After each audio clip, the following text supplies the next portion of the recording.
चलो जाओ, देखो क्लास नंबर 35 इसमें बहुत सारे क्वेश्चन होंगे, पीटी के बहुत सारे फैक्टर। हेलो, देखो ध्यान से देखना अच्छे तरीके से, मेरी बात सुनो ध्यान से। भारत की जो नदियां दो तरीके से बांट कर पढ़ते हैं। नंबर फर्स्ट, एक तो उत्तर भारत की जो हिमालय से निकलने वाली नदियां। क्या हुआ? क्या भारतीय भावना है, समझ याद रहेगी बात ये? सुनो ध्यान से, सुनो अच्छे तरीके से सुनो।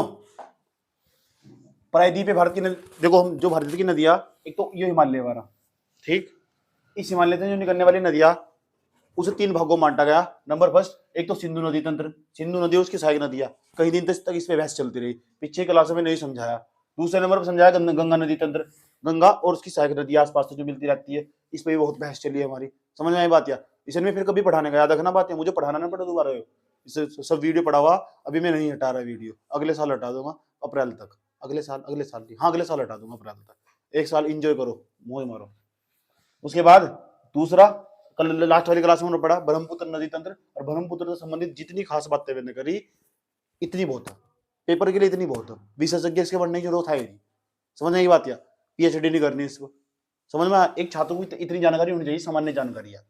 एक छात्र से इतनी अपेक्षा करी जा कि अगर यूपीएससी की तैयारी करने चले हो तो भाई साहब इतना सिलेबस दिमाग में 24 घंटे पढ़ा होना चाहिए। अच्छा पक्का कैसे होगा गुरुजी? हो अच्छा 2 साल 3 साल समय दो, बार बार पढ़ो, क्या जा रहा है? कोई दिक्कत नहीं है। उससे देखो, उससे बिल्कुल उसको देखो जो पूरे साल भर तैयारी करके गया हो, मेंस लिखने बैठा हो, मेंस में फेल होगा हो, बाहर आ गया हो, फिर 1 साल से तैयारी करेगा, 2-3 साल तो लगातार अटेम्प्ट लिख रहा हो, बार बार लिख रहा हो, फिर बाहर आओगे, फिर तैयारी करोगे, लग रहा था वो तो नहीं समझ में आ रहा तो तैयारी बार बार करोगे तो ठीक है। चलो, तो इसमें साल 2 साल कोई महत्व नहीं है, पता भी नहीं चलता कैसे बीत जाते हैं। ठीक, धीरे धीरे धीरे धीरे आराम से बीती जाएगा। वक्त की यही खूबसूरती हो, वो ना समझ में बात, या वो धीरे धीरे बीती जा, अच्छा हो बुरा हो, किसी का अच्छा कट रहा हो तो भी बीत जाएगा, किसी का बुरा कट रहा हो तो भी बीत जाएगा। उसके पीछे लिखा है शमशान घाट के बाहर यही बात लिखी हुई थी, बहुत अच्छी बात, ये भी बीत जाएगा। तो मैंने वहीं से नोट कर लिया बात, समझ में बात? या ये वक्त भी बीत जाएगा। मैं खड़ा हूँ, बात तो बहुत गहरी लिखी हुई, समझ में आया बात? गहरी बात लिखी हुई थी, तो कुछ बातें ऐसी हों अच्छी बात हो, और कैसी बात है।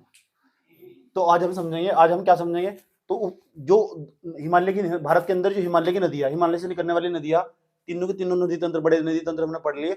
जो हिमालय की नदियां ना, इन्हें पूर्ववर्ती नदियां बोलते हैं। पूर्ववर्ती नदियां थी इसमें, मतलब जैसे गंगा नदी हुई, सिंधु नदी हुई, और जो ब्रह्मपुत्र नदी हुई, ये पूर्ववर्ती नदियां थी, अतीत काल से ही बह रही हैं। समझ में? आज हम प्रायद्वीपीय भारत का जो पठार है, ये जो प्रायद्वीपीय भारत का पठार दिखाई दे रहा है, ये प्रायद्वीपीय भारत का पठार, ठीक, इससे निकलने वाली नदियों की चर्चाएं कर रहे हैं। प्रायद्वीपीय भारत के पठार से कौन कौन सी नदियां निकलती है, जो कभी भारत का जो भारत का भूखंड है, ओरिजिनल जो भारत का भूखंड है, इससे कौन कौन सी नदियां निकलती है, और निकलती है उसे भी हम अध्ययन की सुविधा के लिए 2 भागों में बांट लेते हैं। क्योंकि जो प्रायद्वीपीय भारत के पठार की नदियां, ये प्रायद्वीपीय भारत के पठार की नदियां ना, ये नदियां ना अपना समुद्र तल प्राप्त कर चुकी, उनकी अपेक्षा अपना समुद्र तल प्राप्त कर चुकी। क्यों? क्योंकि ये ना बड़ी मात्रा में अवसाद नहीं काट कर लेकर आती। क्यों नहीं लेकर आती? कारण ये है कि प्रायद्वीपीय भारत की जो पठार की नदियां, ये समुद्र तल प्राप्त कर चुकी। उत्तर भारत की नदियां भी पहाड़ों काटेगी, गाद लेगा काट कर, मैदानी भागों में लाकर छोड़ देगी, मिट्टी को उपजाऊ बनाने का काम करेगी। ये ऐसा काम नहीं करती, ये मैं पहले ही काम कर चुकी। समझ ऐसे समझ, इसे हम ऐसे भी कह सकते आसान भाषा में, प्रायद्वीपीय भारत की जो नदियां ना, ये बुढ़ी हो चुकी, और वे नवीनतम नदियां, ऊपर की जितनी नदियां तुमने अधिकांश नदियां पढ़ी, ये बुढ़ी हो चुकी। कौन नदियां? कौन से भारत की? प्रायद्वीपीय भारतीय पठार की नदियां बुढ़िया हो चुकी।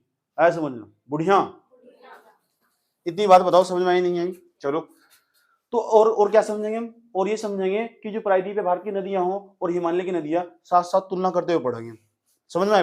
जो प्रायद्वीपीय भारत की नदियां, वे ना अधिकांश नदियां डेल्टा बनाने का काम नहीं करती, कि गंगा नदी को छोड़ दो, गंगा नदी और ब्रह्मपुत्र नदी को, अधिकांश नदियां 2 ही नदी डेल्टा बनाती है। नील नदी, जो सिंधु नदी ना, उसका डेल्टा इतना बड़ा नहीं है। क्यों? क्योंकि डेल्टा जैसा कोई काम ही नहीं रहता लास्ट तक पहुंचते पहुंचते, ठीक। बल्कि जो दक्षिण भारत की नदियां अधिकांश मात्रा में डेल्टा बनाती है। एक हो डेल्टा, एक हो एस्चुरी।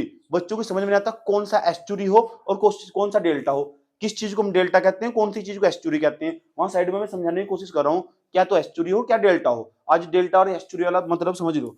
कि डेल्टा क्या हो, एस्चुरी क्या हो। देखो अगर नदी है इस तरह, इस भाग में अगर नदी बह रही, जो इस ऐसे नदी बह रही, इधर भी पर्वत है, इधर भी पर्वत है, इधर भी पहाड़ है, इधर भी पहाड़ है।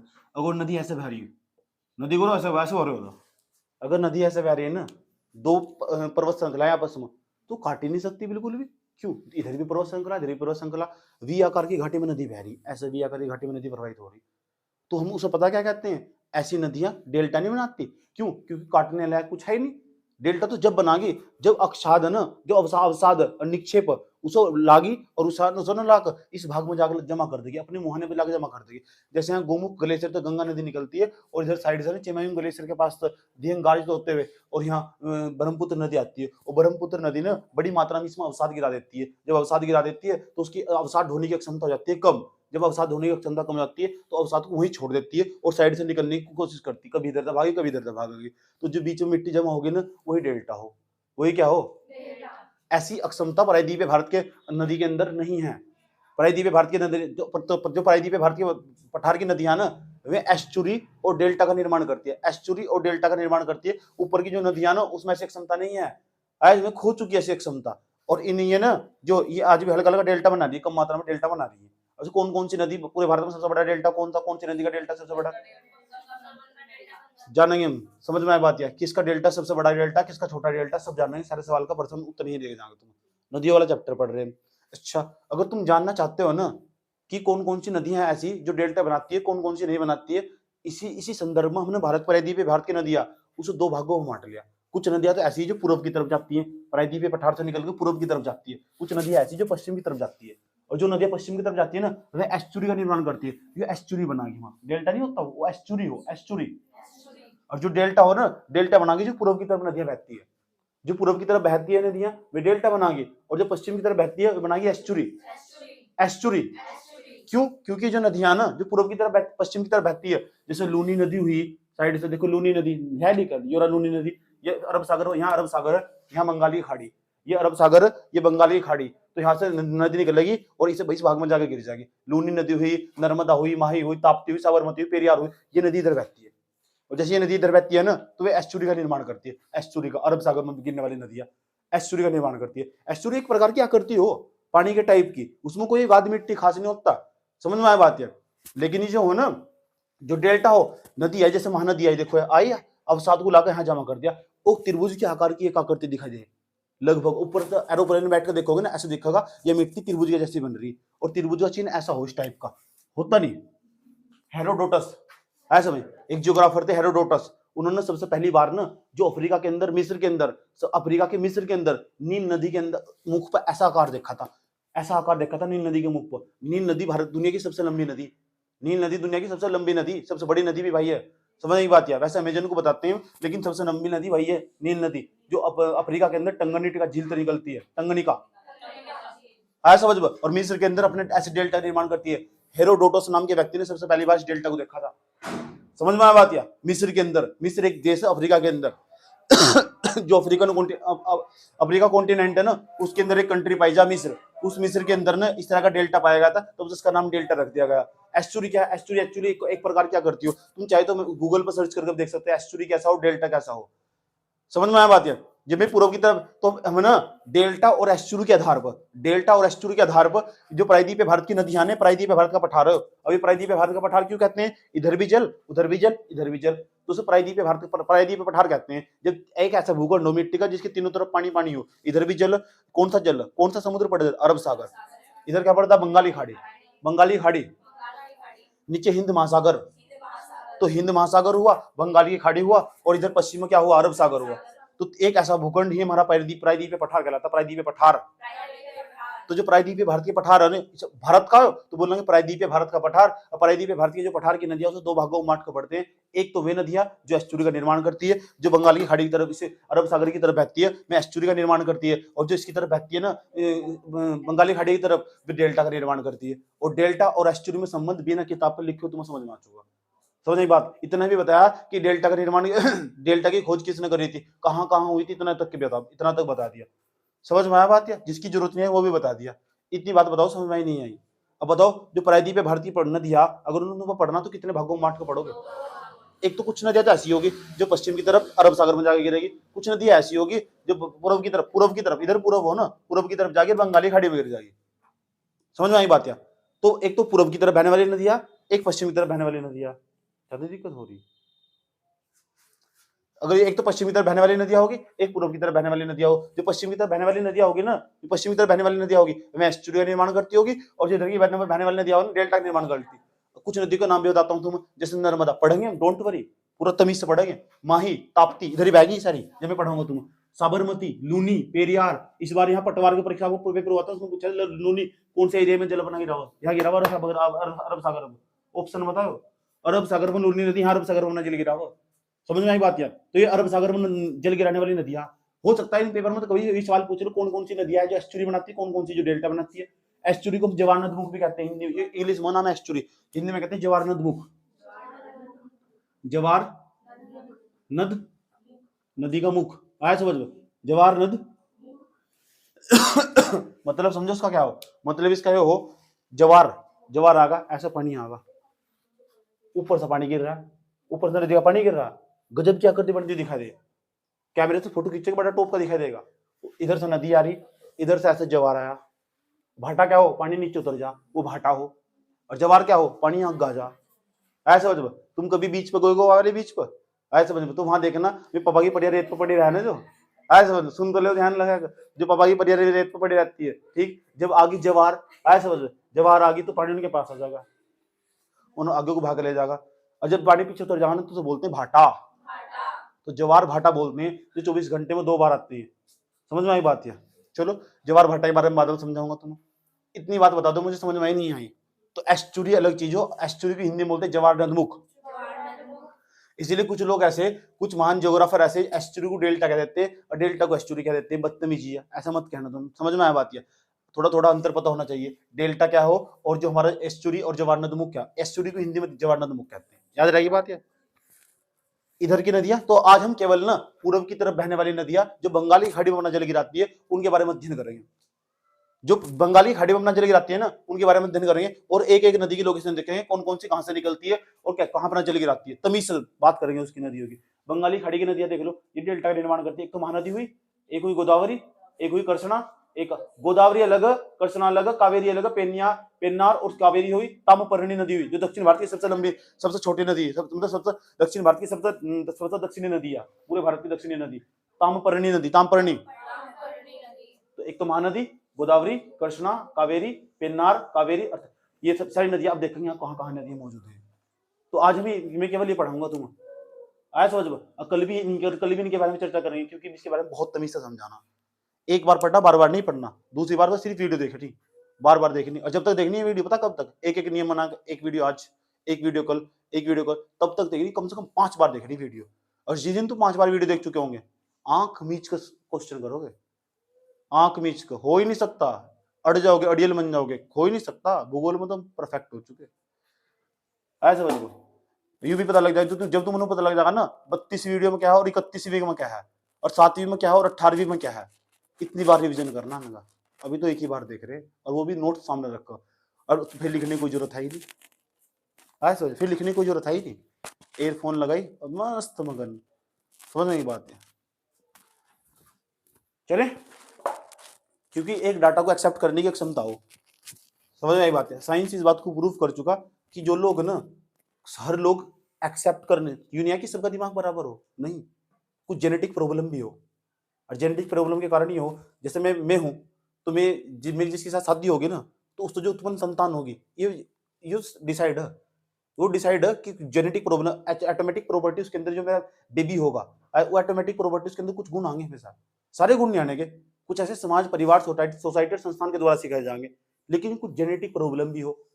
कुछ बच्चे कहते हैं मंद बुद्धि हो, उसका बाप मंद बुद्धि रहा होगा। रियलिटी बात है, मैं नहीं कह रहा हूं ऐसा, रिसर्च बता रही। समझ में आया बात? यार लेकिन हाँ कि 30% ऐसा है कि जेनेटिक हो, जेनेटिक हो, साइंस प्रूव कर चुका है इस बात को। समझ में आया बात? या 70% लेकिन ऐसा है कि जो हम यही यहाँ का सीखते हैं, और जो दूसरी भाषा में कहते हैं कोई अपनी माँ के पेट में नहीं सीख सकता। समझ में आया बात? या ठीक ठीक, जो 30% है ना वो हो गॉड गिफ्ट। कौन सा गिफ्ट? God gift. लेकिन मैं इन सब चीजों पर विश्वास नहीं करता। लेकिन जब साइंस ने कहा तो मैंने कहा जेनेटिक गुण हो जो पीढ़ी दर ट्रांसफर होते रहते हैं। समझ में यही बात या? क्योंकि साइंस इस पर काम कर रहा है। जब मैं साइंस एंड टेक्नोलॉजी तुमको समझाऊंगा ना तब तुम्हें समझ में आएगा। सही बता रहे थे भाई जी कि जो डीएनए है ना, डीएनए को चेंज कर ना ऐसे ही बंदा बना सके जो इतना ही डाटा एक्सेप्ट कर सकता हो, सब चीजें अपने दिमाग में रखता हो। अब मेरी प्रॉपर्टी हो, मैं एक बार पढ़ के भूलता नहीं, खूब पढ़ लिया तो पढ़ लिया बस, दैट्स इट। उसके बाद कभी दोबारा किताब नहीं उठाई। आदत है बस एक टाइप की। लेकिन मुझे ये क्या हो, दिमाग में जिसके कचरा भरा हुआ होगा ना, ये सब चीजें करे। अब यहाँ पढ़ भी रहा, इधर तो घर का भी कुछ काम आ रहा है, उधर से फिर दिमाग में कुछ और भी चल रहा है, इनका तूफान उठ रहे दिल में, उसका थोड़ा ही कुछ हो रहा है समझो, इनका जवार भटा रहे दिलों में। समझ में आ बात है? ठीक। तो फिर ये फिर कहाँ डाटा समझ में आ रहा है, फिर पढ़ेगा 3-3 बार, फिर कजलर की तरह बैठे रट्टा, हाँ किया जाता है। ए सुनिए मेरे तो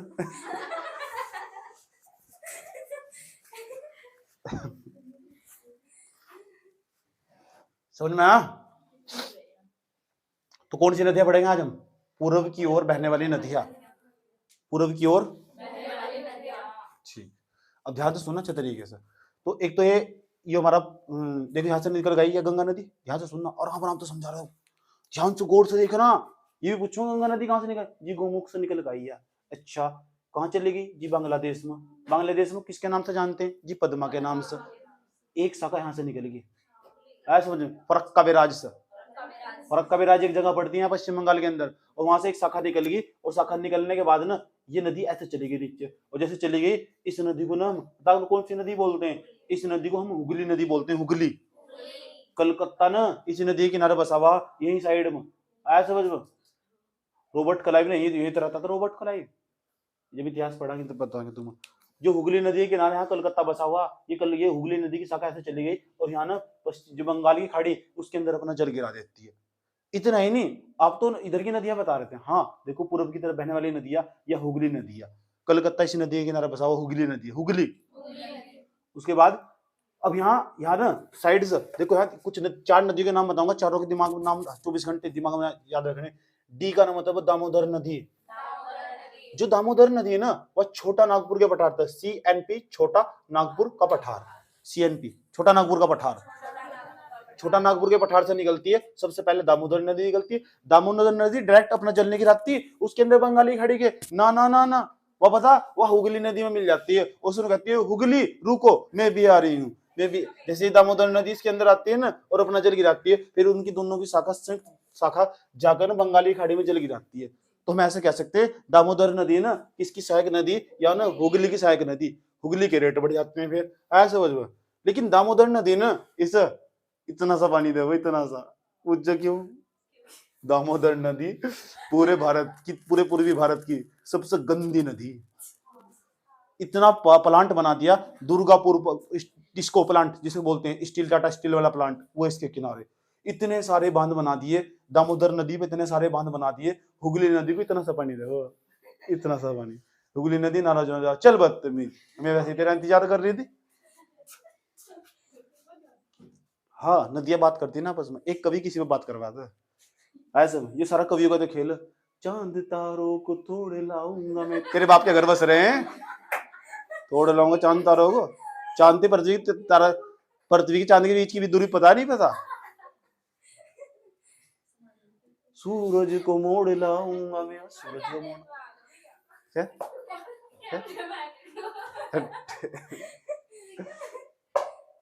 ऐसा तो ये कवि तो कुछ भी कर दे। आज जब हिंदी साहित्य पढ़ाऊंगा ना तुम्हें तो बताऊंगा कभी ऐसी ऐसी कल्पनाएं कर रखी हद। समझ की बात है? कल रास्ते में गम मिल गया था, गले लग के रो दिया है, गम दिख रहा है कहाँ? हम पागल, गम कहाँ चला गया है? हद सोच लो तुम कैसे कैसे कहना है मैंने, मेरा यार हंस रहा है बारिश की जाए, तेरा यार पागल लग गई।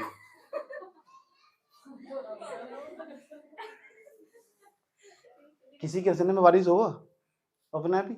मतलब ये जो ये मानसून दिखा बेवकूफ दिखा, ऐ समझ में, जो बंगाली गाड़ी तो मानसून ही फैल कर दिया। तो समझ में आया बात? है इश्क के पानी, झील के पानी में इश्क ही बहता हो, कभी झील के पानी में इश्क बहेगा? अरे भाई झील का पानी जम जा सर्दियों में, उत्तर उत्तर में चला जाना। आसमां को फिर जमी से मोहब्बत हो, वफा पहली हो जमी पे, चाहतों की सोबत हो। बता कितनी बड़ी लाइन लिख दी। आसमां को जमी से फिर मोहब्बत हो, यूं कह रहा है जब आसमां को जमी से मोहब्बत होगी तो उसके पास आगा और तुम फिर मारे जाओगे। और चाहतों की सोबत हो, ऐसा कह रहा है। कल्पना नहीं आया, कभी कभी कुछ भी कर दो, किसी को कहीं भी बैठ जाए कभी, बड़े खतरनाक हो कभी। समझ आई बात है? तो जहां ना पहुंचे रवि वहां पहुंचे कवि। रवि का मतलब क्या हो? सूर्य। जहां सूर्य नहीं पहुंचा ना वहां कवि पहुंच गया, उसको पार करके चला गया। ऐसी ऐसी कल्पना लिख देता है एक कवि। समझ में आया बात है? देखो कवि ने क्या लिखा, रिश्तों में तब दाग आ जाते हैं जब, हाँ रिश्तों में तब दाग आ जाते हैं जब दिल दिमाग में आ जाते हैं। जब दिल दिमाग में आ जाते हैं तो रिश्तों में दाग आ जाते हैं। अब दिल दिमाग में आ जाएगा, लिखा किन कवि ने, है बेवकूफ।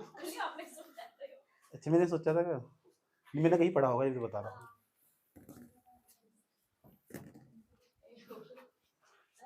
बोर हो रही? अच्छा बात समझ में आई भैया? चलो। और दामोदर नदी ना जो छोटा नागपुर का पठार उसको दो भागों में बांट देती है। लिखूंगा मैं, डोंट वरी, सब अभी पहले समझ लो। दामोदर नदी छोटा नागपुर का पठार, ऊपर वाले भाग को ना हजारीबाग का पठार कहते हैं। हजारीबाग, हजारीबाग ना, तो दिल्ली के अंदर जाओगे तुम, मेट्रो में बैठ कर जाओगे तो वहां एक प्रकार का मेट्रो स्टेशन भी है वो। और मेट्रो स्टेशन में पता मेट्रो किस तरह बोल लो, the next station is Hazaribagh, दरवाजे दाईं तरफ खुलेंगे, दरवाजों से दूर हटकर खड़े हो, please standard way open the door, ऐसे बोलते हैं। मुझे उसकी आवाज बहुत अच्छी लगा, फिर मैंने घर आकर ना उस पर यूट्यूब पर सर्च करी, उस लड़की के बारे में देखा, मैंने कहा ये लड़की कहाँ मिलेगी, बाद में जाकर पता चला ये तो मुझे 56 साल की हो रही। अजीब सही होगा ना, हाँ बस अच्छी लगती है आवाज उसकी। इतनी बात बताओ समझ में नहीं आई? बहुत बकवास है तो आगे। आगे चलो आगे चलो। ये दामोदर नदी है ना, दामोदर नदी के बारे में आज हम दामोदर नदी के बारे में पढ़ेंगे। वास्तव में तो ऐसा दामोदर जो नदी है ना पढ़ेंगे, डोंट वरी। हुगली के बारे में नहीं पढ़ेंगे, गई हुगली। दामोदर नदी है ना, ये छोटा नागपुर के पठार से निकलती है, और छोटा नागपुर के पठार से जब निकलती है, 3 नदियां हैं देखो, दामोदर नदी लेकिन हुगली में मिल रही है, डायरेक्ट बंगाली खाड़ी में अपना जल निकलती है। हो सकता है पेपर में ऐसे ही सवाल पूछ ले, 4 ऑप्शन दे दो, निम्नलिखित में से कौन सी नदी बंगाली खाड़ी में अपना जल नहीं गिराती है? तो तुम्हें क्या बताया गया था? हुगली इंतजार कर रही थी, दामोदर कह रही रुक जाओ हुगली में आ रही हूँ, रुक जाओ हुगली में आ रही हूँ। या कौन आ रही? दामोदर नदी। उसने कहा जल्दी आ जाओ, मुझे तुम्हारे जल का इंतजार है, मैं सूख चुकी हूँ। ऐसा उसने कहा देखो मेरे पास भी लोगों ने यहाँ कुछ नहीं छोड़ा है। अच्छा दामोदर नदी को ना किसी जमाने में पश्चिम बंगाल का किसी जमाने में बंगाल का और जो झारखंड है ना उसका शोक कहते थे, अब नहीं कहते। क्यों? लोगों ने इतने बांध बना दिए दामोदर नदी पर, इतने बांध बना दिए, अग सारी नदी के ओढ़ पीट दिया, और इतने प्लांट बना दिए, उसके आसपास औद्योगिकरण कर दिया। इस नदी को, दामोदर नदी को जैविक मरुस्थल के नाम से जानना पड़ रहा है। सोच सकते हो तुम, जैविक मरुस्थल बना दिया, यहाँ से मरुस्थल बना दिया, जैविक मरुस्थल। पूरे भारत की एकमात्र ऐसी नदी जिसे जैविक मरुस्थल के नाम से जानते हैं। आए समझ में? जैविक मरुस्थल, बायोटिक डेजर्ट। हाँ याद रखना, दामोदर नदी के बारे में बता रहा हूँ मैं, भी लिखाऊंगा, डोंट वरी, घबराओ मत बिल्कुल भी, सब लिखवाऊंगा। बस इतनी बात तुम्हें याद रखनी कि दामोदर नदी डायरेक्ट बंगाली खाड़ी में अपना जल नहीं गिराती, वनो हुगली की सहायक नदी। और हुगली क्या कहती है? रुको हुगली मैं आ रही हूँ। चलो उसके बाद निकलती है साइड से स्वर्णरेखा नदी। एस का मतलब देखो, स्वर्णरेखा नदी, जिसकी धारा के अंदर सोने के कण भी पाए जाते हैं। ये 3 ही नदी भारत के अंदर जिसकी धारा में सोने के कण पाए जाते हैं, एक तो सिंधु नदी, एक स्वर्णरेखा नदी, एक सोन नदी। सोन नदी मैंने कल परसों पढ़ाई तुम, सोन नदी और सिंधु नदी की धारा में भी सोने के कण पाए जा। भारत के अंदर 3 ही नदी है, आया समझ में? और जो जब नदी घाटियों के अंदर सोने के कण पाए जाना, उसे ना प्लेसर घाटी बोलते। प्लेसर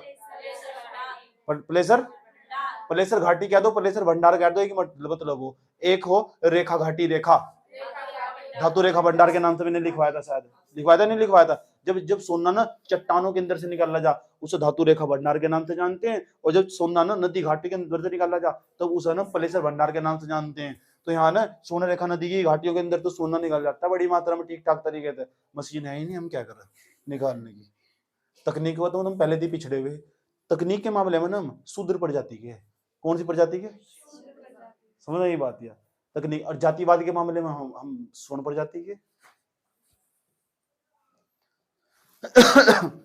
तो वैतरणी नदी सुन लो। उसके बाद स्वर्ण नदी होगी, उसके नीचे एक जगह झारखंड के अंदर पड़ती है, आज समझ स्थानीय नदी या वैतरणी नदी है, इसके बारे में लिखाऊंगा। तो 4 नदी के नाम याद रखने, क्रम भी पूछा जाता है इनका। नंबर पहले नंबर दामोदर नदी, स्वर्ण रेखा नदी, वैतरणी नदी।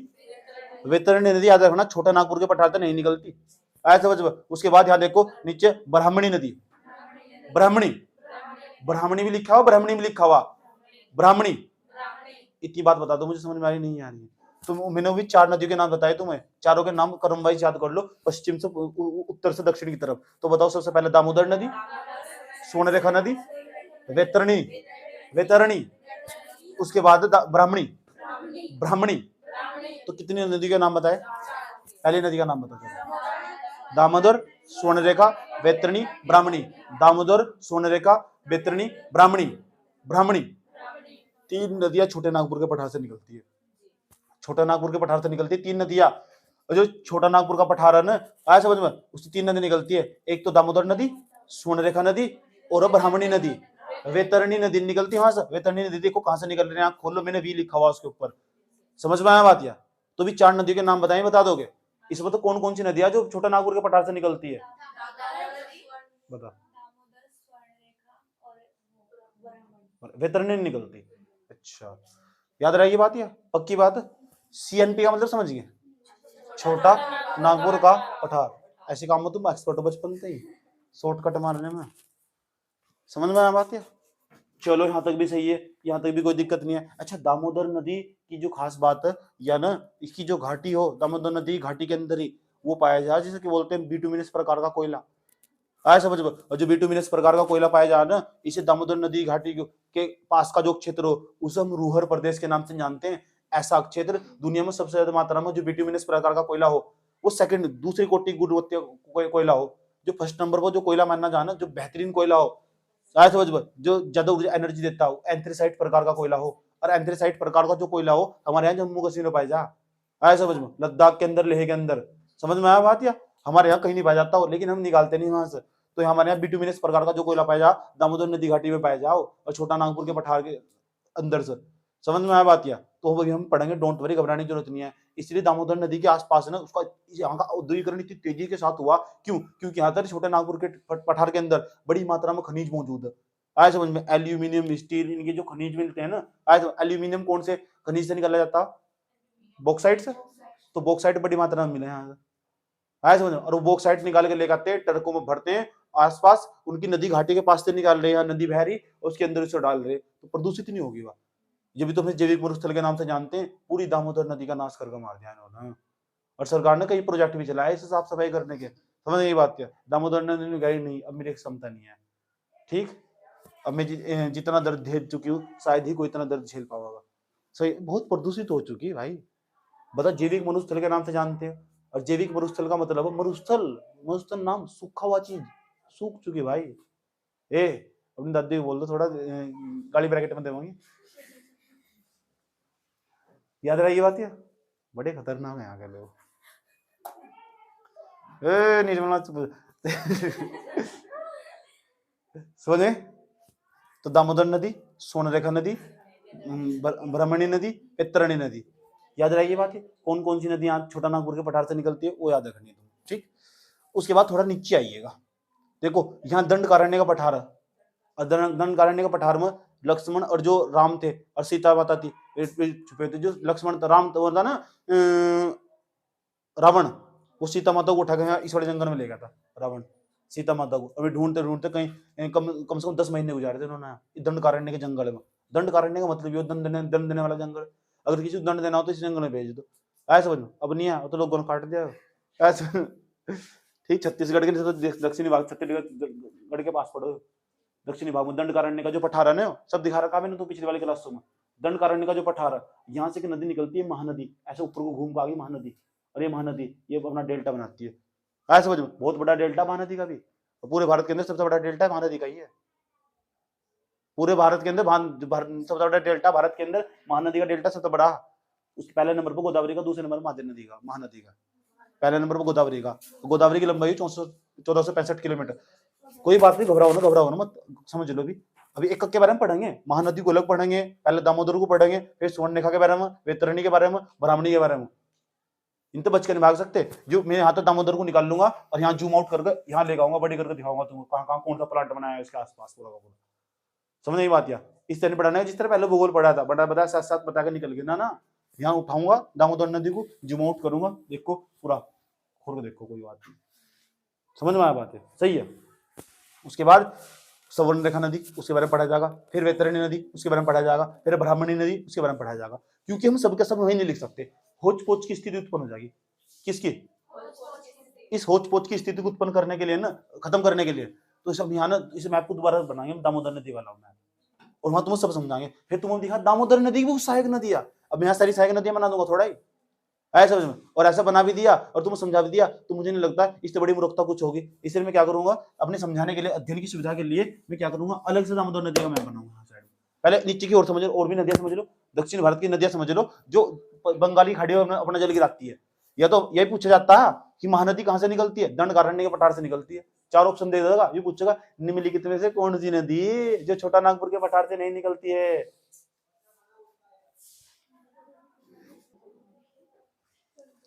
चलो पता लग गया।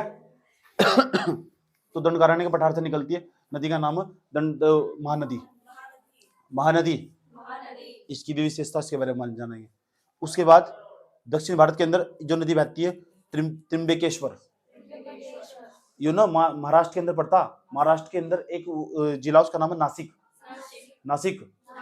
नासिक जिले के अंदर से निकलती है त्रिम्बकेश्वर। इसका नाम है गोदावरी नदी। और बंगाली खाड़ी में जल गिरा देती है। कहाँ? उसके बाद महाबलेश्वर चोटी से निकलती है। महाबलेश्वर चोटी पर्वत चोटी है, ऐसा वहां से निकलती कृष्णा नदी।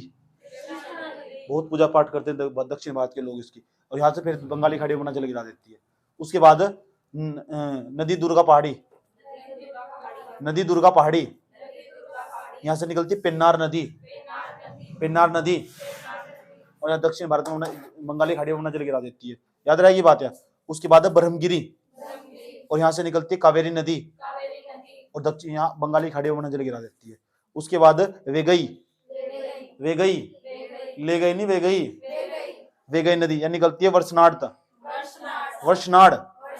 तमिलनाडु के अंदर पड़ता, और कामना जल गिराती है बंगाली खाड़ी में। उसके बाद अगस्त्यमलाई से निकलती है, बता कौन सी? ताम्रपर्णी नदी।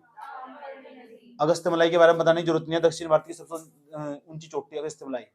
पढ़ाया था नहीं पढ़ाया था? ठीक। उस अगस्त तो यहाँ जो निकलती है नदी, तो एक एक करके सबके बारे में पढ़ेंगे, डोंट वरी, एक एक करके। लेकिन आज हम दामोदर नदी के घाटी के बारे में पढ़ेंगे। दामोदर जो नदी ना, उसके बारे में आज की पहली हेडिंग आई है, दामोदर नदी। और दामोदर नदी के बारे में हम तमीज से समझेंगे, जूम आउट करके दामोदर नदी के। मैं चाहता हूँ एक बार तुम हल्का हल्का मैप से बना लो, हल्का हल्का मैप से।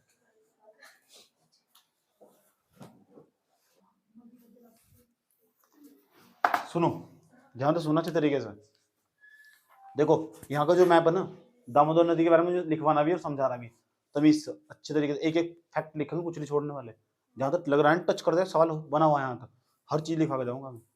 तो दामोदर नदी आ रही, दामोदर नदी आई। दामोदर जो नदी है ना, छोटा नागपुर के पठार से निकलती है। ये छोटा नागपुर का पठार, दामोदर नदी निकली है। 2 भागों में बट गया छोटा नागपुर का पठार। ऊपर का भाग पता है हजारीबाग का पठार कहलाता है, और नीचे के भाग को रांची का पठार बोलते हैं। रांची जहां मैं गया था 2021 में, 21 में गया था, 22 में गया था, पता नहीं।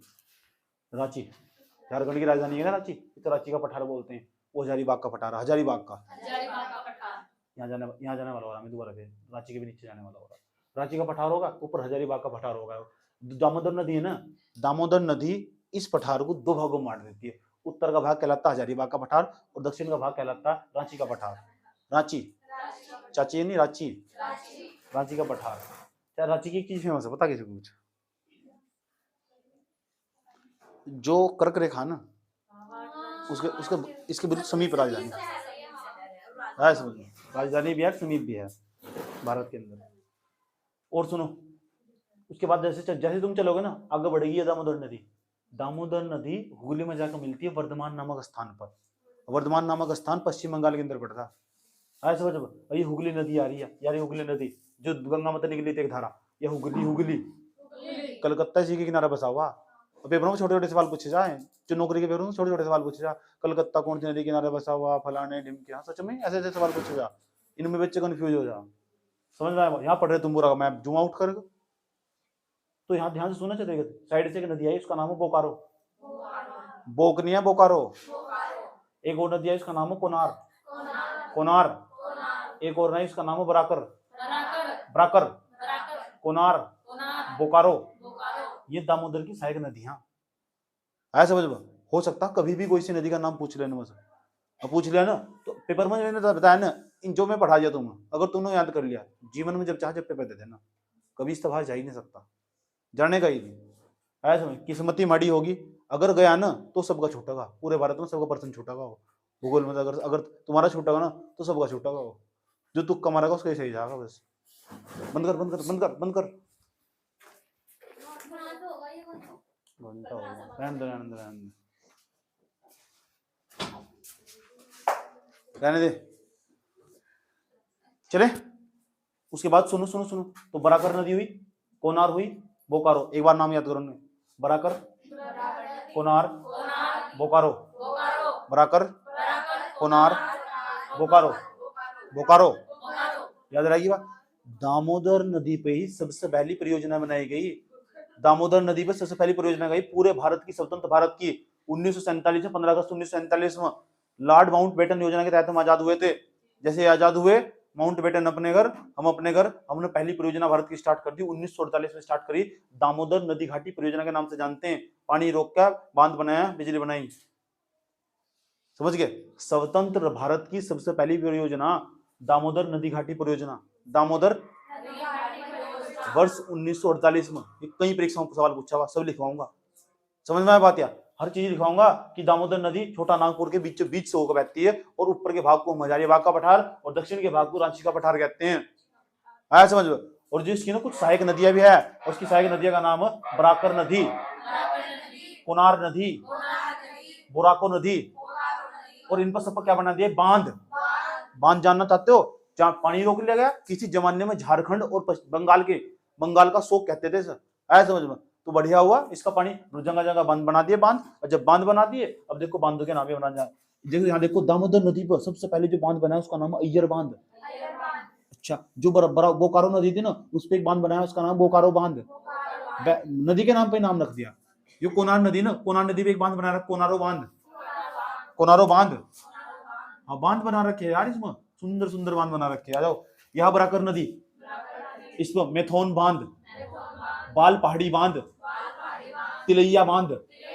पेपर में सवाल पूछा, तिलैया बांध वाला याद रखना बात। तिलैया बांध क्या? अच्छा, मैथुन से पूछ लिया। ओहो देख लो, मैथुन से पूछ लिया, पीटी में सवाल पूछ लिया। मुझे 2022 वाला, हाँ दे रखा था, सवाल दे रखा था।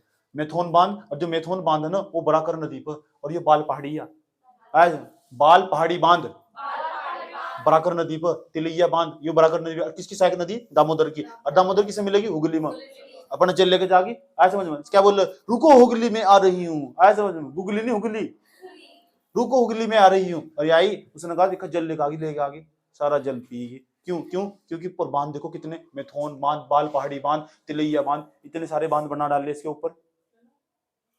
शीशे का दिल मेरा पत्थर का जमाना था। याद रहेगी बात है? मेथोन बांध, तो कौन सा बांध? बाल पहाड़ी बांध, तिलैया बांध, तिलैया, मेथोन बांध, बाल पहाड़ी बांध, तिलैया बांध। कौन सी नदी पर है? बकरा नहीं है, बराकर। बकरा दिख रहा तुम्हें? बराकर नदी, बराकर। अच्छा, ये कोनार नदी। यहाँ देखो, जो बांध उसका नाम है बोकारो बांध। बोकारो किसकी सहायक नदी है? दामोदर की सहायक नदी है। पूरे भारत की सबसे पहली परियोजना कौन सी नदी पे बनाए हो? का नाम है? दामोदर नदी घाटी परियोजना। कब बनाए हो? परसों कौन बोल रहे हो? परसों कहीं से बना दिए? 1948 में बनाए ना। 1947 में भारत आजाद हुआ था ना। कौन सी योजना के तहत? लॉर्ड माउंटबेटन योजना के तहत। अरे बोले कहाँ याद नहीं करते, ये भी पेपर में आता है। कौन सी योजना के तहत भारत को आजाद किया गया था? 3 जून को आया था लॉर्ड माउंटबेटन योजना, 2-3 महीने बाद आजाद करके चला गया। लॉर्ड माउंटबेटन के बारे में जानते हो? उसकी पत्नी का नाम था, उस बेटी का नाम था पामिला, बड़ा सुंदर थी, हम देखे हैं उसका फोटो। क्या बोल? वाइफ का हमको क्या करना था, कुछ हमको कहा? समझ में आया का नहीं आ रहा? समझ में? वो तो शुक्र मना उस टाइम पे फोन नहीं चला था, नंबर लेते भी उसका। इधर देख ए छोकरिया, भाई कहाँ कर रही हो तुम ससी हो का? इधर देखो। समझ में आया? सबसे पहला नदी घाटी परियोजना 1948 में बनाए, तब ताजा ताजा भारत आजाद हुआ था। हाँ, नदी को हुगली में मिल जाती है, लेकिन किसी जमाने में दामोदर नदी को हम झारखंड का ना और बंगाल का शौक कहते थे। शौक समझते हो? बाढ़ लाती थी वहां, इतना पानी था इसके भीतर, बांध बना देते चारों तरफ। मैथोन बांध, बाल पहाड़ी बांध, तिलैया बांध, ये पेपर में पूछेगा इस बार पक्का 2022 की, मुझे पूरी उम्मीद है। यहाँ तो पक्का एक बांध का नाम पक्का पेपर में पूछेगा, कुछ भी पूछ सके उसमें। तो कौन सा बांध कहाँ से मौजूद है, किसके अंदर मौजूद है, ये हुगली नदी साइड में यहाँ पे। और पता क्या देखो, तो पता क्या हुआ, जो दामोदर नदी घाटी है, इसकी नदी घाटियों में ना कोयला पाया जा, बिटुमिनस प्रकार का कोयला। सारा लिखने वाले जो साथ समझाया तुम अभी, हजार ये सब लिखाऊंगा जो समझाया तुम। खास बातें यहाँ तो लिखवा के चलूंगा, समझा के चलूंगा मैं। समझ में आई बात है? कोयला पाया बिटुमिनस प्रकार का कोयला, इसलिए जब इसकी नदी घाटियों में कोयला पाया जा ना, तो इसे ना हम पता भारत का रूहर प्रदेश कहते हैं। रूहर प्रदेश। और रूहर प्रदेश है क्या चीज? अरे भाई, जर्मनी के अंदर एक रूहर प्रदेश पड़ता, वहां भी बिटुमिनस प्रकार का कोयला निकला। और वहां था ना जो रूहर प्रदेश, वहां से राइन नदी निकला। और राइन नदी के अंदर जहां जहां तुम खोद देखोगे साइड से कोयला ही कोयला पाया जा। जैसे कोयला वाली नदी बोल रहे हो, कोयले वाली नदी, कोयले वाली नदी जो राइन नदी जर्मनी से निकलती है, बहुत फेमस है। ऐसे ही हमारे यहाँ सी बस हम दूसरों को देख देख कर सीखने ले जाते हैं। हमने कहा हमारे यहाँ भी रूहर प्रदेश है, उसने कहा कहाँ सी? यहाँ सी दामोदर नदी घाटी में, झारखंड के भीतर ही है। समझ में आया बात? या ठीक, झारखंड तो झारखंड चीज, झारखंड में जब मैं घुमा ना, ऐसा मतलब तुझे मुझे एक ही बात समझ में आई, झारखंड के लोग, झारखंड बिहार से लोग, दिलदार लोग, चोर नहीं है वहां से, ऐसा समझो दिल्ली में बसे हुए। ठीक, हाँ, जो मेरे पैसे थे ना वो गुम होंगे, 3500 रुपये मुझे वापस करना है। ऑटो वाला, किसी ऑटो वाले की इतनी हिम्मत नहीं है, जहाँ जिस सेंटर में बैठ पेपर दे रहा था, ऐसा समझ, एक पेपर दिया था मैंने जब सेंटर पेपर दिया था, बैठ बाहर खड़ा हुआ बंदा, सोच लो कितने ईमानदार लोग। और यहाँ देखो मौका मिल रहा है, 3500 है ना, भी निकाल लेंगे अंदर से, इतने खतरनाक हो। हरिद्वार वाला ऐसे ही हो सारे मेरे द्वार करनी है, मैं अपन ठीक, मैं मिशन पाया वहाँ अपने। हाँ, तालिबानी हूँ। चले अब हम आस पास ना नदी के चारों तरफ, यहाँ तो इतना अधिक मात्रा में खनिज निकाला जा, आज समझे, इतना अधिक मात्रा में धातु निकाला जा, और वे ना निकाल कर इस नदी के अंदर ही डाल दिया जा, और नदी हो चुकी पूरी तरह प्रदूषित। इस नदी को जैविक मरुस्थल के नाम से भी जानते हैं, जैविक मरुस्थल। आवाज कई प्रकार की आवाज है मेरी, कई सारे रूप है मेरे, ऐसे। अब मैं तुम्हें समझाने जा रहा हूँ कि इसके बारे में क्या क्या लिखना है तुम्हें, तो अब कॉपी और पेन लेकर बैठ जाओ, वही चीज लिखवाऊंगा जब मैं तुम्हें समझा दूंगा। ठीक, क्योंकि मैं ऐसा मान कर चलता हूँ, ठीक, तुम इतने महान नहीं है तुम सब कुछ याद रख सको। हेडिंग बना लो, दामोदर नदी घाट, दामोदर नदी। पहले बताओ, छोटा नागपुर के पठार से कितनी नदियां निकलती है? 3 नदियां, एक दामोदर नदी, स्वर्णरेखा नदी, ब्राह्मणी नदी। लिखो, छोटा नागपुर के पठार से निकलने वाली नदियां, छोटा नागपुर के पठार से 3 नदियां निकलती है, ये लिखनी लाइन। छोटा नागपुर के पठार से 3 नदियां निकलती हैं, छोटा नागपुर के पठार से, बड़ा नहीं, छोटा नागपुर। छोटा नागपुर का पठार से थ्री रिवर्स कम आउट, 3 नदियां निकलती है। लिख लिया ना, छोटा नागपुर के पठार से 3 नदियां भागती है। लिख लिया ना यहाँ तक। नंबर एक नाम बताओ। वहाँ ऐसे शक्ल क्यों देख रहे हैं मेरी? हाँ देखो, दामोदर नदी, स्वर्णरेखा नदी, तीनों का नाम लिखो। नंबर 1 दामोदर नदी, नंबर 2 लिखो स्वर्णरेखा नदी, नंबर 3 लिखो ब्राह्मणी नदी। ब्राह्मणी के बारे में बताने की जरूरत नहीं है। ब्राह्मणी कौन थी? वो तो हकीकत में ही थी। याद रहेगी बात। अब ब्याह होगा उसका, समझ में आया? तो ब्राह्मणी याद, मतलब तीनों नदी याद रहेगी। दामोदर, उसके बाद स्वर्णरेखा, ब्राह्मणी। ब्राह्मणी भागी, ब्राह्मणी भी विश्वास करना चाहिए। सुन लो, लोग कहते थे चमार की चमारी का और दुलार की दुलारी का कोई विश्वास नहीं होता। ऐसे समझ लो। पता तुम सुनी कहा होती है? चलो बदतमीज, क्या सुना जिंदगी में? चुल्लू जानो क्या हो? चुल्लू, चुल्लू, हाँ पता क्या है चुल्लू? नहीं पता चुल्लू क्या हो? उसमें डूब के मर जा। इधर तीनों का नाम लिख दिया, तीनों नदी का नाम लिख दिया। क्या क्या लिखा?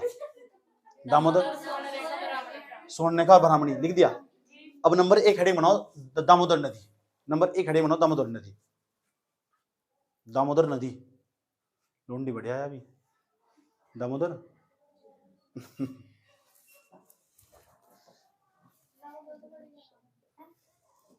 चुप हो जा, चलो ठीक। लिखो दामोदर नदी, दामोदर नदी छोटा नागपुर के पठार को, छोटा नागपुर के पठार को कितने भागों में बांटती है? 8 भागों में। अच्छा होशियार हो गया यार। दामोदर नदी छोटे नागपुर के पठार को 2 भागों में बांटती है।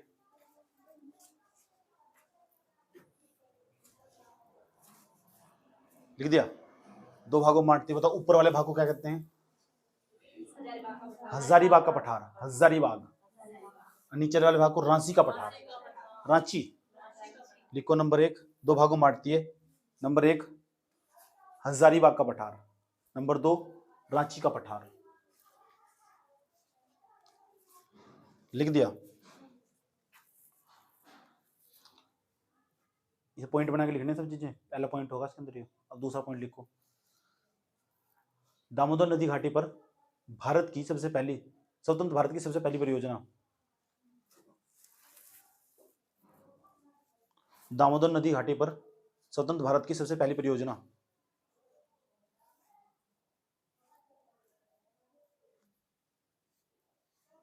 सबसे पहली परियोजना, स्वतंत्र भारत की सबसे पहली परियोजना दामोदर नदी घाटी परियोजना 1948 में बनाई गई थी। स्वतंत्र भारत की सबसे पहली परियोजना, स्वतंत्र भारत की सबसे पहली परियोजना, स्वतंत्र भारत की सबसे पहली परियोजना वर्ष 1948 में लड़के पंडित जवाहरलाल नेहरू के द्वारा बनाई गई थी। ये नहीं लिखा ना, 1948 में बनाई गई थी।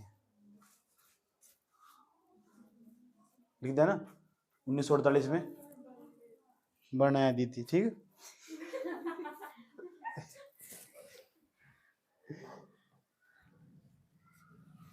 अच्छा, ये जो नदी घाटी परियोजना दामोदर, यूएसए की एक टेनिस नदी, उस वो जो परियोजना जिस तरह बनाई गई ना, ये वाला बांध बिल्कुल इस तरह बनाया गया, दामोदर नदी घाटी वाला बांध। समझ में आई बात? या तो उस पर आधारित हो सकता है पूछ रहे भारत के अंदर वो कौन सी परियोजना जो यूएसए की टेनिस नदी पर आधारित है। समझ आई बात? लिखो, यह परियोजना यूएसए की टेनिस नदी पर आधारित है। टेनिस, टैप 2 मात्रा की, टेनिस, दानिश नहीं लिखना, टेनिस। दानिश जानते हो कौन? मत जानना कभी। यह परियोजना यूएसए की टेनिस नदी पर आधारित है।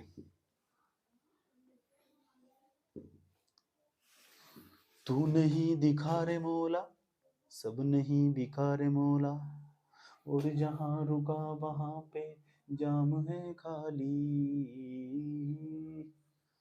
लिख लिया? 3rd पॉइंट अच्छा लग रहा है?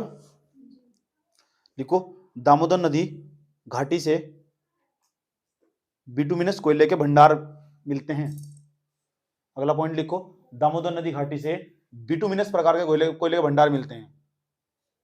बिटुमिनस प्रकार के कोयले के भंडार मिलते हैं। बिटुमिनस प्रकार के कोयले के भंडार।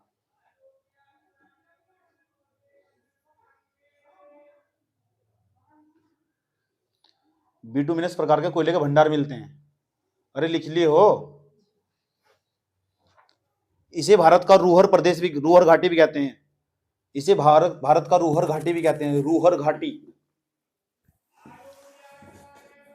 पढ़ लो तुम, इस नहीं तो आलू बेचो बाहर खड़े हो।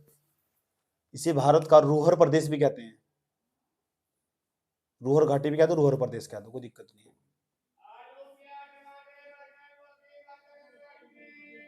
लिख दिया, इसे भारत का रूहर प्रदेश भी कहते हैं। दामोदर नदी, अगला पॉइंट, दामोदर नदी भ्रंश घाटी में बहती है। भ्रंश घाटी में पहले समझा चुका, भ्रंश घाटियां कौन सी हो। एक एक पॉइंट तमीज से लिखना, घबराना मत बिल्कुल भी। कल भी सूरज निकलेगा, कल भी पंछी गाएंगे, सब तुझको दिखाई देगा पर हम नजर ना आएंगे, आंचल में छुपा लेना हमको, ये गलियां ये चौबारा, पर मर जाना दोबारा, अब हम तो गए परदेसी, तेरा यहाँ कोई नहीं। लिख देगा यहां तक।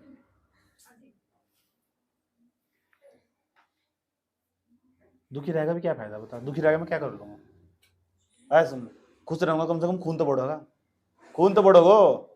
ठीक, चलो लिखो। अच्छा ये बताओ, जो दामोदर नदी कौन सी घाटी में आती है, भ्रंश घाटी में। अच्छा तुम बताओ, दामोदर नदी किसकी सहायक नदी। हुगली की। हुगली क्या कहती है, एक स्वर में नहीं बोला तो, हुगली क्या कहती है। रुको हुगली में आ रही हूँ, मतलब क्या क्या कहती है बताओ। हाथ हाथ करके बताओ, हाथ कर। बस हुगली के साथ धोखा हुआ ना, फिर हुगली ने इसका इंतजार करा था। आया सुन, फिर इसके साथ धोखा हुआ, क्या लेकर आई धनिया। अच्छा इतना तो चुल्लू, चुल्लू पर पानी लेकर। चलो लिखो, लिखो दामोदर नदी हुगली की सहायक नदी है।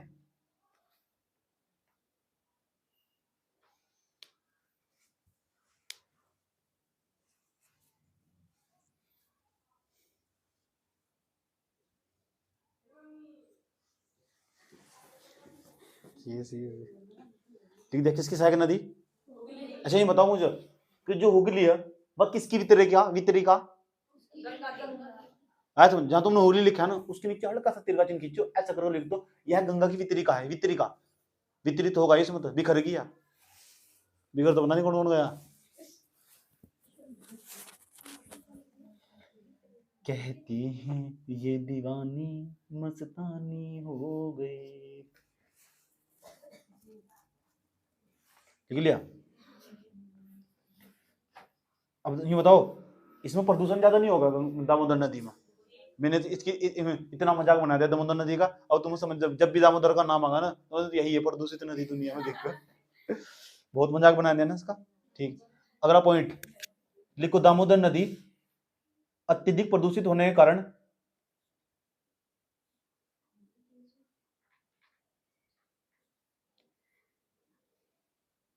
दामोदर नदी तथा स्वर्णरेखा नदी दोनों को साथ देखो। अभी उसका भी यही हाल है। दामोदर नदी तथा स्वर्णरेखा नदी अत्यधिक प्रदूषित होने के कारण, अत्यधिक प्रदूषित होने के कारण इन्हें जैविक मरुस्थल भी कहते हैं। इन्हें जैविक मरुस्थल भी कहते हैं। अत्यधिक प्रदूषित होने के कारण इन्हें जैविक मरुस्थल भी कहते हैं। जैविक, वाह क्या दम है छोरे तेरी आवाज में। किसके अंदर आया था सब, मतलब अपनी अपनी बड़े खुद ही कुछ भी।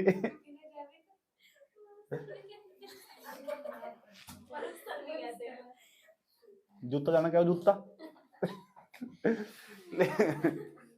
लिख लेगा यहां तक। इन्हें जैविक मरुस्थल भी कहते हैं, बायोटिक डेजर्ट कहते हैं, बायोटिक डेजर्ट। मैप तो बना लिया होगा तुमने, बाद में बना ली, कोई दिक्कत नहीं, अभी पहले लिख लो उसके बारे में। इतनी बात बता दो, समझ में आई नहीं आई? कोई दिक्कत है क्या यहाँ? अच्छा, दुर्गा इस्पात उद्योग है ना, यहाँ स्टील का उद्योग है, स्टील बनाएगा यहाँ से, यहीं से निकाल लेंगे खान मत, और उसमें डाल लेंगे लाकर ट्रक भर भर कर। तुम्हारे जैसे मजदूर वहां काम करते हैं जो पढ़ते नहीं, समझना यही बात है। उनके मुंह ऐसे हो जैसा कोयला हो, खान में काम कर कर कैसे हो जा ना, खान में काम कर कर कैसे हो जा, समझना यही बात है। बिटुमिनस प्रकार का कोयला ना पूरा पूरा उनके थोपड़े में चिपटा हुआ पाएगा। हम सोए नहीं कई रातों से। अब हम किसके बारे में पढ़ेंगे? अब हम पढ़ेंगे स्वर्णरेखा नदी के बारे में।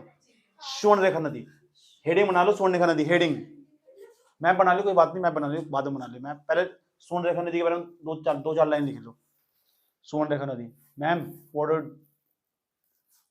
Are doing, what is that बदतमीजी?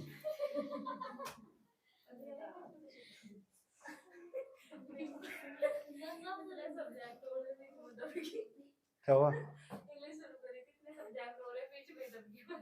Please don't disturb me, return in this time please.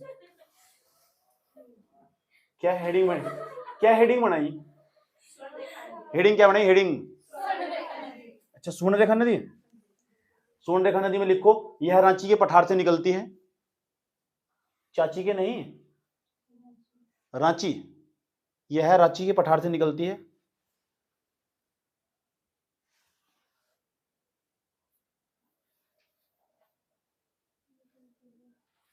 लिख दिया? यहाँ सोने के भंडार पाए जाते हैं, प्लेसर भंडार, इसलिए से स्वर्णरेखा नदी कहते हैं। दूसरा पॉइंट लिखो इसमें, इस नदी घाटी में, सिर पर लिख ले, यहाँ कर दी, इस नदी घाटी में, इस नदी घाटी में सोने के प्लेसर भंडार, सोने के प्लेसर भंडार पाए जाते हैं, सोने के प्लेसर भंडार पाए जाते हैं, इसलिए से स्वर्णरेखा नदी कहते हैं।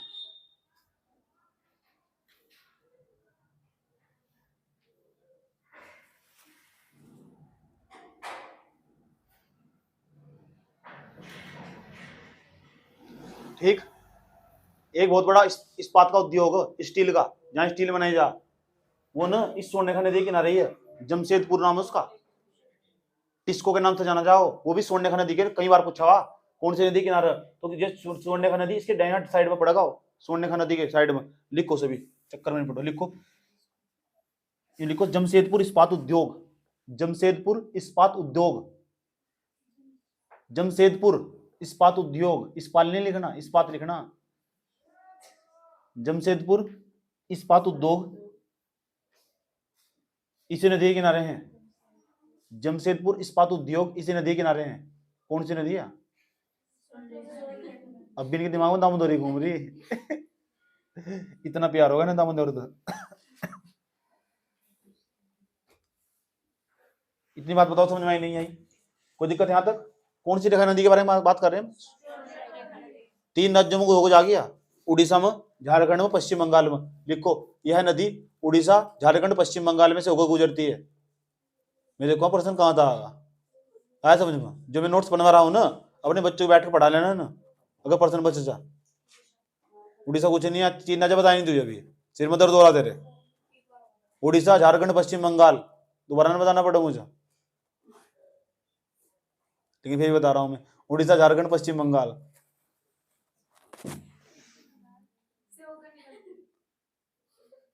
निकलती है, बहती है कि मतलब वो निकलती है, गुजरती है, मर गई है, याद रहे ये बात है।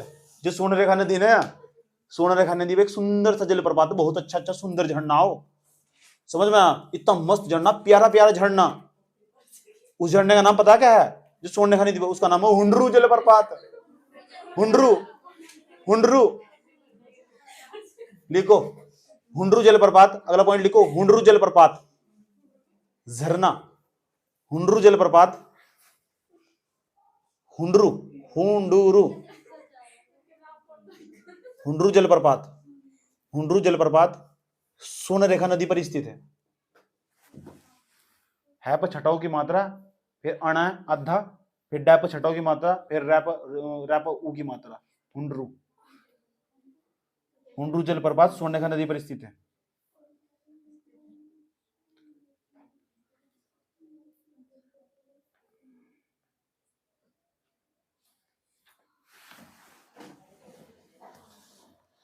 इतनी बात बता दो, मुझे समझ में ही नहीं आई, कोई दिक्कत? एक नदी का नाम बता रहा हूँ, और वैतरणी नदी। देखो नीचे ये देखिए वैतरणी, चौथे नंबर की हेडिंग बना लो, तीसरे नंबर की वैतरणी नदी। वैतरणी नदी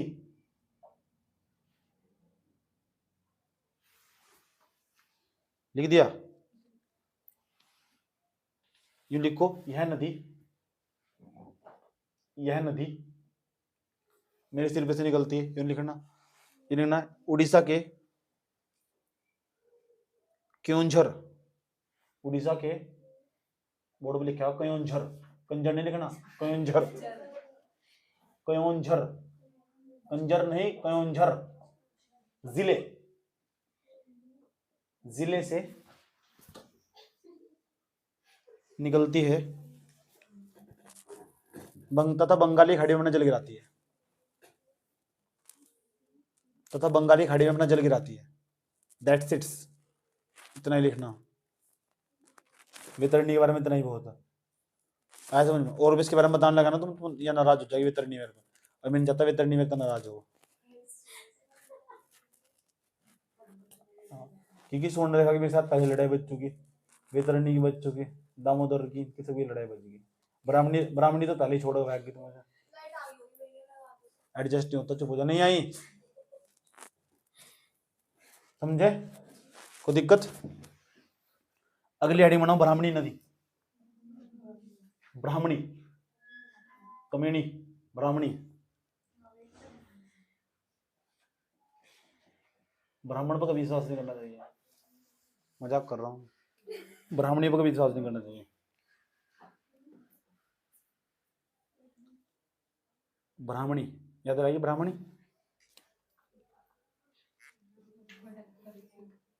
लिखो, यह नदी, ब्राह्मणी नदी के बारे में पढ़ रहे, लिखो यह नदी रांची के समीप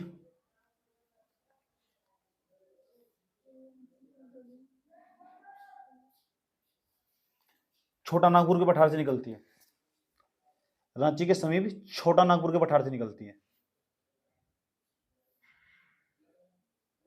बड़ा नागपुर नहीं है, छोटा नागपुर के पठार से।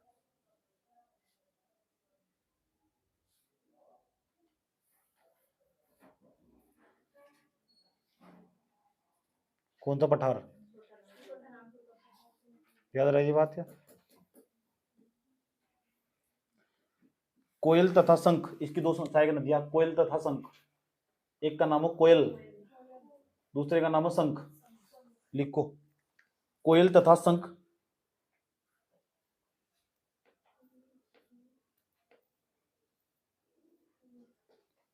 नदियों के मिलन से, कोयल तथा शंख, शंख नहीं आता लिखना, सह शंख, कोयल,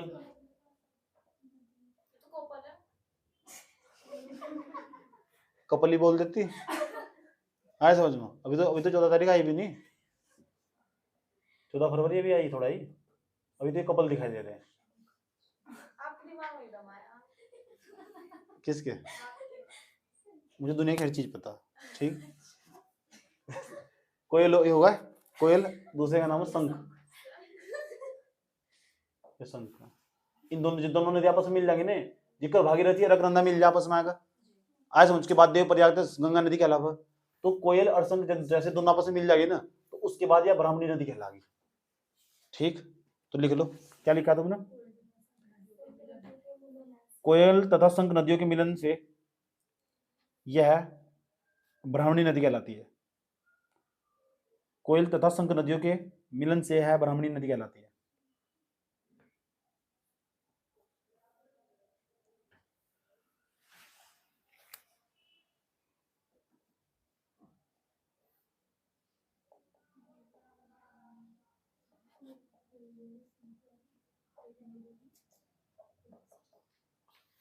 देखो ये इस्पात उद्योग, उद्योग एक राउरकेला, राउरकेला इस्पात उद्योग ब्राह्मणी नदी किनारे स्थित है। पेश लिखो, राउरकेला इस्पात उद्योग, राउरकेला इस्पात उद्योग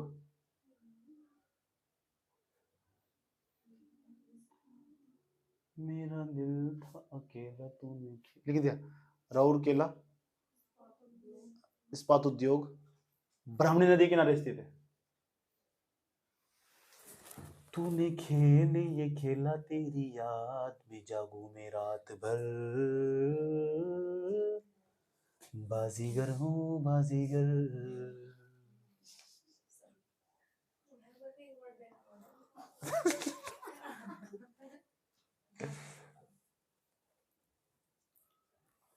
हम सोए नहीं इतनी बात बता दो, समझ में आई नहीं आई? देखो आज हमने छोटे नागपुर के पठार से निकलने वाली जो नदी आती है ना, इनका पोस्टमार्टम कर दिया। कल को हम यहाँ से जाएंगे महानदी के बारे में, गोदावरी के बारे में, कृष्णा, पेन्नार, कावेरी, वेगई, ताम्रपर्णी, आसपास सब उड़ा देंगे। यहाँ पे सवाल आया हुआ नहीं छोड़ेंगे हम, मैं छोड़ेगा नहीं इसको, ठीक है, याद रहेगी। लेकिन कल को मैं इनके बारे में और भी खास खास बातें बताऊंगा, समझ आई बात? यार हो सकता है मुझे पढ़काना पड़ जाने के बारे में, वैसे बहुत ही कम पढ़ूँ, अलग मैं बहुत अलग कसी हूँ, समझ आई बात? यार मैं बहुत कम पढ़ता हूँ, एक बार पढ़ लें दोबारा पढ़ता नहीं, मुझे गुस्सा हो दोबारा पढ़ते हुए। और तुम ऐसा मत करना बिल्कुल भी, नहीं तो तुम छिप जाओगे मेरे को, समझ में आए बात? है मैंने पहले ही कहा कि सबके जेनेटिक प्रॉब्लम हो, सबका अलग अलग हिसाब हो। तुम 20 बार पढ़ोगे, हाथ बार बार रट्टा मारेंगे, दामोदर दामोदर दामोदर दामोदर, तो उसके बाद यहाँ से जो आएगा बोलोगे दामोदर, ऐसा समझना। नहीं तो घर तो पड़ गए थे दामोदर, यहाँ बता रहे राम तुआर, समझ में आई बात? क्या यहाँ बोलोगे रामोदर रामोदर, रामो भी मरी तो कुछ दिन पहले साइड में, ठीक है, रामो प्रकट हो जाएगी यहाँ, ठीक है, बात समझ में आई? ये वाला मैप बना लो। आज के एपिसोड में इतने रखते हैं, मैंने बहुत अच्छे अच्छे गाने सुनाए, क्लास नंबर 36 में बहुत अच्छे अच्छे गाने सुनाऊंगा तुम्हें, ठीक है।